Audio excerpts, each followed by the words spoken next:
Movie के start में हमें एक जेफ नाम के आदमी को दिखाते हैं जो अपने साथियों के साथ एक बोट में था। ये सांपों को पकड़कर उनको बेचा करते थे, मतलब उनका बिजनेस करते थे। जेफ इस दफा भी अपने कुछ साथियों के साथ एक ऐसे खतरनाक जंगल में जा रहा था जो था ही बड़े बड़े एनाकोंडा की वजह से बहुत मशहूर। और तो और वहाँ दुनिया का एक सबसे बड़ा एनाकोंडा क्रिम्सन भी पाया जाता था जो किसी भी चीज को बहुत आसानी से निगल लिया करता था।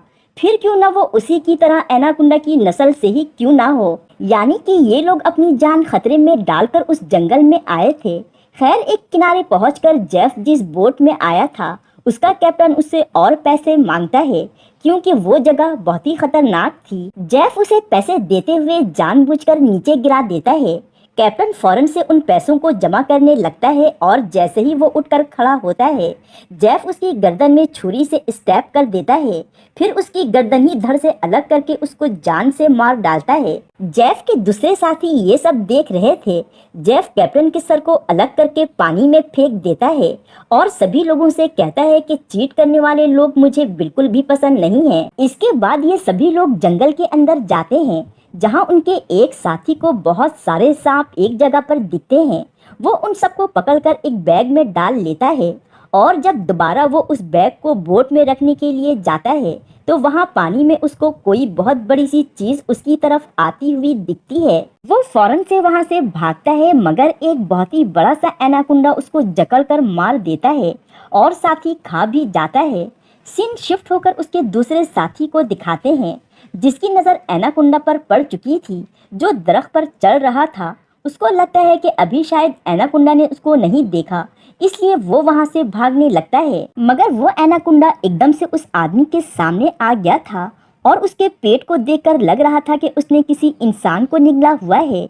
फिर वो एनाकोंडा एक आदमी को उसके सामने ही उगलकर बाहर निकाल देता है जो कि मर चुका था और ये आदमी भी इन्हीं लोगों का साथी था। अब वो एनाकोंडा इस आदमी को भी पकड़कर उसके हड्डियों को तोड़ते हुए मार डालता है और खाने लगा था। ये सब जेफ दूर से खड़ा देख रहा था मगर उसकी हेल्प करने के बजाय वो तो बहुत खुश था। दरअसल जेफ उस एनाकोंडा को पकड़ना चाहता था, इसलिए वो अपने गन से उसका निशाना लेता है। मगर तभी अचानक से जंगल में सभी जानवर शोर मचाने लगते हैं जिनकी आवाज़ सुनकर एनाकोंडा वहाँ से भाग जाता है। ये देखकर जेफ भी थोड़ा घबरा जाता है।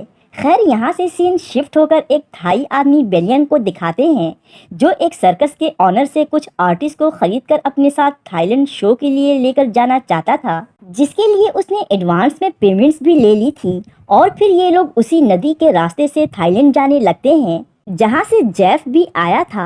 रास्ते में गुजरते हुए उनके सामने बहुत सी लकड़ियाँ आ जाती हैं जिनसे पूरा रास्ता ब्लॉक हो गया था। अब इस रास्ते के अलावा इनके पास कोई दूसरा ऑप्शन भी तो नहीं है, सिर्फ यही एक शॉर्टकट था थाईलैंड तक जाने का। इसलिए अब ये लोग इन सारे ऑब्स्टिकल को बम लगाकर उड़ा देते हैं। उन्हें लग रहा था कि अब उनकी सारी मुश्किलें आसान हो चुकी हैं, मगर यहाँ इस ब्लास्ट से बहुत से सांप बाहर आ जाते हैं और वो बारिश की तरह उनकी बोट पर बरसने लगते हैं। डर के मारे सभी लोग इधर उधर भागने लगते हैं। तभी शिप में मौजूद एक लड़की वाटर पाइप के तेज प्रेशर से बहुत से सांपों को दोबारा पानी में गिरा देती है। उधर बेलियन जो कि वॉशरूम में छुपा था, अचानक उसकी रूफ टूटने की वजह से बहुत सारे स्नेक अंदर आ जाते हैं जिनसे बचने के लिए वो नदी में ही कूद जाता है। और नदी के किनारे पहुंचते ही एक किंग कोबरा बेलियन को बाइट करने ही वाला था, मगर उससे पहले ही यहाँ जेफ की एंट्री होती है और वो उस कोबरा को अपने पैरों से कुचल देता है। इस तरह जेफ ने बेलियन की जान बचा ली थी। अब जाहिर है जेफ ने उसकी जान बचाई थी तो वो उससे बहुत ही इम्प्रेस हो गया था, इतना कि वो उसको अपनी बोट पर ही ले आता है। तभी अचानक वहाँ एक लड़का अपनी कान पकड़कर जोर जोर से चीखने लगता है क्योंकि उसके कान में बहुत दर्द हो रहा था। इसलिए जेफ बड़े आराम से अपनी फिंगर पर एक कट लगाता है और उसके कान के करीब लेकर जाता है। थोड़ी ही देर में एक छोटा सांप का बच्चा उसके कान से निकलकर जेफ के फिंगर पर बाइट कर लेता है, मगर जेफ को इससे कोई फर्क नहीं पड़ता। ये बात उनके बोट पर मौजूद एक लड़की लैन को काफी अजीब लग रही थी क्योंकि सांप के काटने से कोई भी इंसान भला जिंदा कैसे बच सकता है। ये बात वो बेलियन को भी बताती है और कहती है कि इस आदमी जेफ को हमें अपने साथ बोट पर रखना नहीं चाहिए। देखो, सांप के काटने पर भी इसे कुछ नहीं हुआ। क्या पता ये कौन है, क्या है। सीन शिफ्ट होकर जेफ को दिखाते हैं, जो कैप्टन के पास आकर उसको एक मैप दिखाते हुए अलग रास्ते से जाने को कहता है। मगर कैप्टन जो फिशिंग कर रहा था वो गुस्से में अपनी गन उठा लेता है और जेफ की तरफ करते हुए कहता है कि क्या तुम्हें नहीं पता है उस जगह के बारे में कि वो जगह कर्स्ड है। यानी कि कैप्टन भी उस जाइंट एनाकोंडा के बारे में जानता था। खैर, ये सब सुनने के बाद जेफ उस वक्त वहाँ से चला जाता है। उसके जाने के बाद कैप्टन जब अपनी फिशिंग रॉड की तरफ देखता है जिसमें कुछ फंस गया था, वो जैसे ही उसको खींचता है खुद ही पानी में गिर जाता है, क्योंकि ये दरअसल जेफ की ही एक चाल थी। एक तो वो कैप्टन को रास्ते से हटाना चाहता था और दूसरे वो उसकी बॉडी को अपने एनाकोंडा हंट के लिए यूज करना चाहता था। नेक्स्ट मॉर्निंग लैन कैप्टन को वहाँ ना देखकर शक में आ जाती है और समझ जाती है कि यकीनन जेफ ने ही उसे गायब कर दिया है। वो उससे पूछती है कि कैप्टन कहाँ है, लेकिन वो उसकी बातों को इग्नोर करते हुए कहता है कि ये जंगल है, यहाँ इंसानों का गायब होना कोई बड़ी बात नहीं है। तभी यहाँ सभी लोग पानी में होता एक हलचल को नोटिस करते हैं। जेफ कहता है कि यहाँ कुछ बहुत बड़ा होने वाला है। यहाँ हम देख पाते हैं कि नदी के अंदर एक बहुत बड़ा सा एनाकोंडा जेफ के बिछाए जाल की तरफ आ रहा है। जेफ अपने फिशिंग रॉड को जैसे ही खींचता है तो एक बड़ा सा एनाकोंडा कुछ ही लम्हे के लिए ऊपर आता है। इतने बड़े एनाकोंडा को देखकर ये सभी लोग डर जाते हैं। तभी अचानक से ये खतरनाक और ताकतवर एनाकोंडा जेफ को उस फिशिंग रॉड की रस्सी की मदद से पानी में खींच लेता है। वो जेफ को पानी में इधर उधर घुमा रहा था, मगर जेफ भी कुछ कम नहीं था। आगे बढ़ते हुए उसे वहाँ एक छोटी बोट मिलती है जिसपे बैठकर वो एक तेज धार रॉड से एनाकोंडा को जख्मी कर देता है। मगर यहाँ अब एनाकोंडा को बहुत ज्यादा गुस्सा आ चुका था। वो जेफ को दबोचते हुए उस छोटी सी शिप के साथ ही पानी में डुबो देता है। यहाँ खड़े सभी लोगों को यही लग रहा था कि जेफ को वो एनाकोंडा खा चुका होगा, लेकिन कुछ ही देर में दूसरी तरफ से जेफ उनकी बोट पर आ जाता है। सब ये देखकर काफी हैरान रह गए थे। उन्हें लग रहा था कि वो एनाकोंडा भाग गया है जख्मी होने की वजह से, मगर ये लोग ये नहीं जानते थे कि वो एनाकोंडा तो उनकी शिप के ऊपर आ चुका है और इन सब के सामने ही वो कैप्टन की बॉडी को उगलकर बाहर निकाल देता है। ये देखकर सभी लोग डर जाते हैं, हर तरफ भगदड़ सी मच जाती है। जेफ एक नौकेली रॉड से एनाकोंडा को एक बार फिर से जख्मी कर देता है, जिससे उसको और भी ज्यादा गुस्सा आ गया था और अब वो जेफ के पीछे ही पड़ जाता है। मगर जेफ भी किसी तरह से उससे छुपते छुपाते वहां से निकल जाता है। वो एनाकोंडा जेफ को ढूंढते हुए उनके दो साथियों तक पहुंच जाता है, जिनमें से एक बच्चा भी था, और वो एनाकोंडा से डरकर लैन के पास आकर छुप जाता है। एनाकोंडा इससे पहले कि लैन और उस बच्चे पर हमला करता, पीछे से उनका एक साथी आकर एक बड़ा सा पॉट एनाकोंडा के मुंह में फंसा देता है। इसी दौरान हम देखते हैं कि शिप में बहुत सारा केरोसिन ऑयल लीक हो चुका है। उधर एनाकोंडा ने भी बहुत ही जद्दोजहद के बाद उस पॉट को तोड़कर अपना मुंह बाहर निकाल लिया था, मगर ऐन वक्त पर जेफ आकर एक रस्सी से उसका मुंह पकड़ लेता है।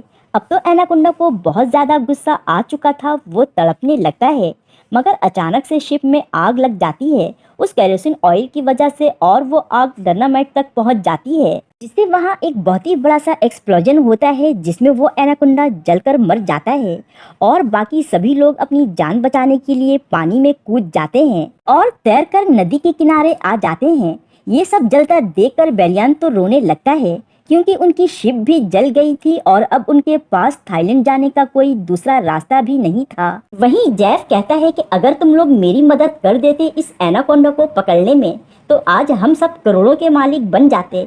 तुम्हें अंदाजा भी नहीं है कि इस एनाकोंडा की क्या कीमत है। लालची बेलियन पैसों की बात सुनकर फौरन जेफ की तरफ हो जाता है।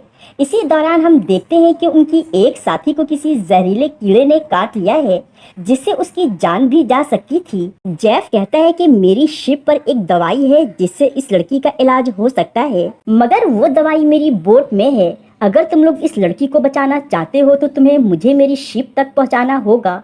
बेलियन के दूसरे साथियों को उस पर बिल्कुल भी भरोसा नहीं था, लेकिन ना चाहते हुए भी इन लोगों को जेफ की मदद करनी पड़ती है। जंगल के रास्ते से गुजरते हुए ये लोग एक ऐसी जगह पर जमे पानी के पास आते हैं। जेफ बताता है कि इस जगह का पानी कोई भी मत पीना, इस पानी में ऐसे खतरनाक कीड़े होते हैं जो इंसान को अपने कंट्रोल में करके प्यासा बना देते हैं। खैर रात हो जाती है और ये लोग एक गार में स्टे करते हैं।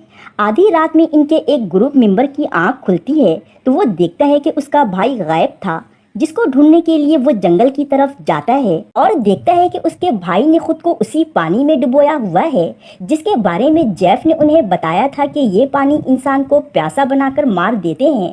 उसने उस पानी को भी पी लिया था। उसकी नाक से वही जहरीले कीड़े बाहर आ रहे थे। अचानक से वहाँ एक एनाकोंडा आकर उसके भाई को निगल लेता है। ये सब देखकर वो आदमी बहुत रोता है मगर अब कुछ हो नहीं सकता था। खैर नेक्स्ट मॉर्निंग ये सभी लोग अपना सफर फिर से शुरू करते हैं। रास्ते से गुजरते हुए एक नदी सामने आती है और उन्हें हर हाल में इसी नदी से होकर जाना था क्योंकि इसके अलावा कोई और रास्ता भी तो नहीं था। ये सभी लोग डरते हुए पानी में उतरते हैं। आधे रास्ते तक पहुंचकर एक लड़का उन्हें कुछ इशारे में बताता है। दरअसल एक बहुत ही बड़े से एनाकोंडा ने उन्हें घेर लिया था। यहाँ पर वही आदमी जिसका भाई कल पानी में मरा था वो डर से कुछ पढ़ने लगता है।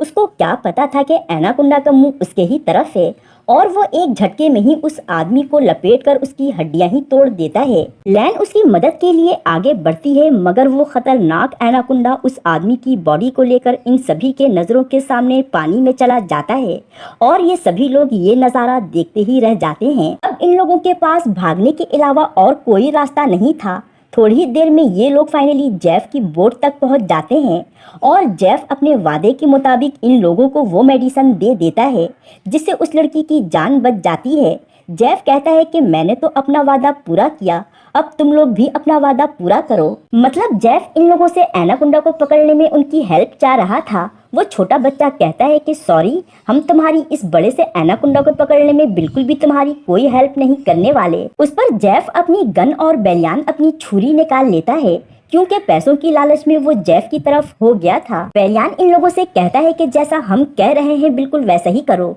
जिस पर लैन कहती है तुम्हारा दिमाग खराब हो गया है क्या? इस खतरनाक और इतने बड़े एनाकोंडा को पकड़ना आसान काम नहीं है। सीन शिफ्ट होकर रात का वक्त दिखाते हैं जहां जेफ ने इनके दो साथियों को एनाकोंडा के लिए चारा के तौर पर बांध दिया था और दूसरी तरफ उन दोनों लड़कियों को भी। छोटा बच्चा बेलियान से रोते हुए कहता है कि तुम ऐसा क्यों कर रहे हो? अगर हमें कुछ हो गया तो तुम्हारी सर्कस में परफॉर्म कौन करेगा? ये सुनकर बेलियान जोर जोर से हंसने लगता है और कहता है बेवकूफ़ों, मैं तुम्हें थाईलैंड सर्कस में परफॉर्म करने के लिए थोड़ी ना लेकर जा रहा था। मैं तो वैसे भी तुम्हारे ऑर्गन्स निकलवा कर बेच देता जिससे मुझे बहुत सारे पैसे मिलते, मगर अब क्योंकि इस एनाकोंडा से मुझे इतने पैसे मिल सकते हैं जितने तुम्हारे ऑर्गन्स को बेचकर भी नहीं मिलेंगे। इसके बाद बेलियान उनके चारों तरफ जाल बिछाकर एक जगह पर छुपकर खड़ा हो जाता है क्योंकि एक बहुत बड़ा सा एनाकोंडा उनकी तरफ आ रहा था। इससे पहले कि वो एनाकोंडा उन दोनों पर हमला करता, एक और बड़ा सा एनाकोंडा पीछे से आकर बेलियान पर हमला करके उसकी हड्डियों को तोड़ते हुए अपने साथ पानी में ले जाता है और इस तरह वो भी मारा गया था। दूसरा एनाकोंडा जैसे ही इनके करीब पहुंचता है तो बेलियान के बिछाए जाल इन दोनों के बीच आ जाता है। इस तरह एनाकोंडा और इन दोनों के बीच में फासला होने की वजह से इनकी जान बच जाती है। दूसरी तरफ लैन की फ्रेंड जेफ से किसी तरह से गन लेने में कामयाब हो जाती है मगर बदकिस्मती से उसमें गोलियां ही नहीं थी। जेफ उस लड़की को मारने ही लगा था मगर पीछे से लैन आकर अपनी नाइफ से उस पर स्टैब कर देती है। इसी दौरान हाथापाई में जेफ की गन से गोली चल जाती है जो कि लैन की फ्रेंड को लग गई थी। यहाँ एक बार फिर से लैन एक लकड़ी से जेफ के सर पर मारकर उसको बेहोश कर देती है।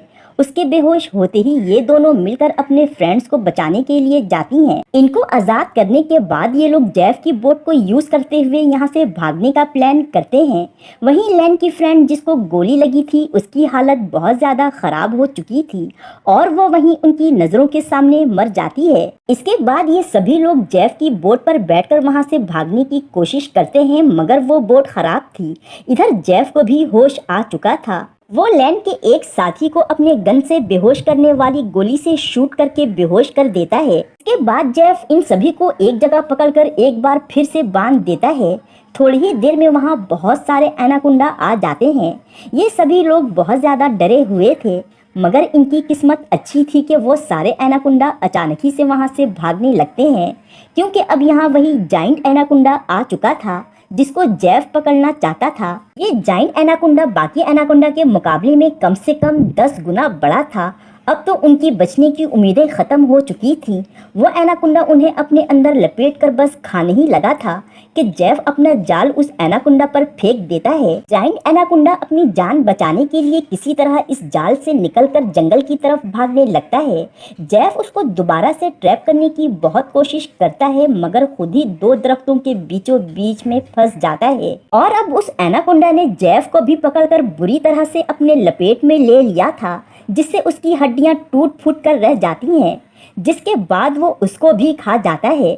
अब लैन और उसके बाकी साथियों की बारी थी। वो उनके पीछे पड़ जाता है, मगर इनकी किस्मत इस बार भी इनका साथ देती है और ये लोग भागते हुए जंगल के उस इलाके तक आ जाते हैं जहां जेफ ने लोहे की तेज धार वाली वायर्स लगा रखी थी, जिससे टकराकर एनाकोंडा का सर 2 हो जाता है और वो वहीं मर जाता है। सुकून की सांस लेते हुए ये लोग दोबारा से अपनी बोट पर बैठकर वहां से फाइनली निकल जाते हैं। मूवी के लास्ट सीन में हम उसी एनाकोंडा की बॉडी को देखते हैं जो कि जनरेट हो रही थी, मतलब उसका कटा हुआ पार्ट फिर से जुड़ रहा था, यानी कि वो जाइंट एनाकोंडा अभी जिंदा है क्योंकि वो म्यूटेंट था। इसी सस्पेंस के साथ ये मूवी यहीं पर एंड हो जाती है। Thank you for watching.